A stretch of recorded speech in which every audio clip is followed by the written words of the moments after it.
where you scream to watch that, watch this, and I'll dive down through this hairy flesh. G'day, I'm CJ Johnson and this is Watch This. I've got a review of Mother! He has pictures of you in his luggage. What were you doing in their luggage?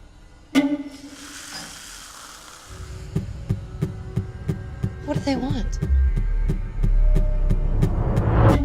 That's Mother, M-O-T-H-E-R, exclamation mark. The M is a small m. That's how it's called. Darren Aronofsky's phantasmagoric fantasia on art, fame, success, religion, politics, and the cult of celebrity erupts relentlessly and furiously.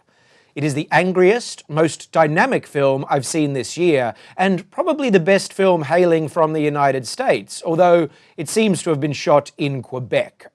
A fable, or parable, rather than a story centered in anything close to realism, utilising horror elements, including an honest-to-goodness haunted house, Mother is a wild and mesmerising ride and should leave most engaged viewers with plenty to chew on.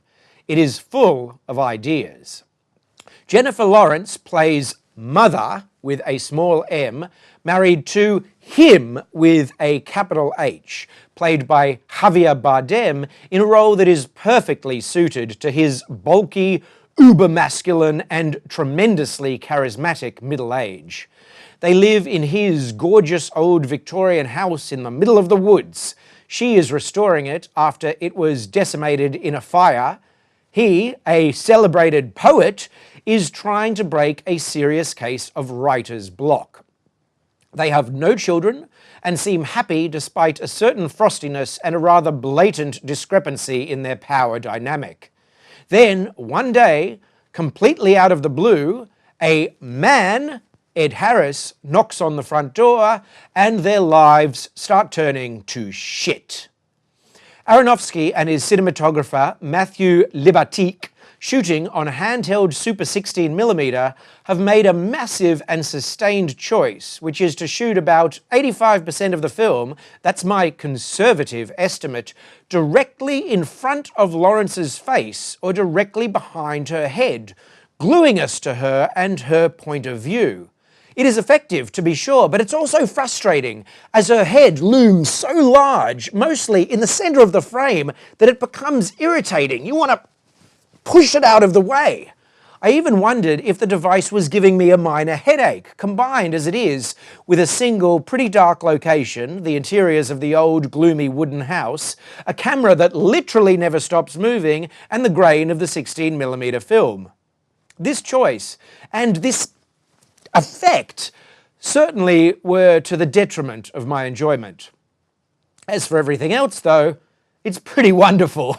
This is delirious, obsessive auteurism at its most enabled. You've got budget, the world's biggest female star, and the seeming complete lack of any control outside of the creator's whims. It is a direct portal into the author's soul, and at this level, some may be disturbed in a way that has nothing to do with any of the film's creepy imagery or performances. The fact is that in the real world, Lawrence and Aronofsky are now in a relationship. There are 22 years between them, which aligns pretty well with the age gap between Lawrence and Bardem. And Aronofsky has a 10-year-old son from a previous relationship. All this taken together may make Mother a deeply personal movie, and the more personal it is to Aronofsky's life and interior beliefs, the more disturbing it is. Indeed, if one was to take a particular reading of the film, and one which is certainly there to be read, one could only conclude that Aronofsky was a monster of vanity, ego, and self-obsession. I'm not sure it's that. Knowing some of the things that have happened to Lawrence, such as naked photos of her being published without her permission, I think the director's main target here is modern obsessive fandom and its relationship to modern idiotic notions of celebrity. He takes this, ties it to Jesus, throws in Cain and Abel and a bunch of other biblical stuff. He directed Noah, don't forget, and don't forget, Bardem's character is specifically called him with a capital H, and sprinkles our current insane moment in political history on top.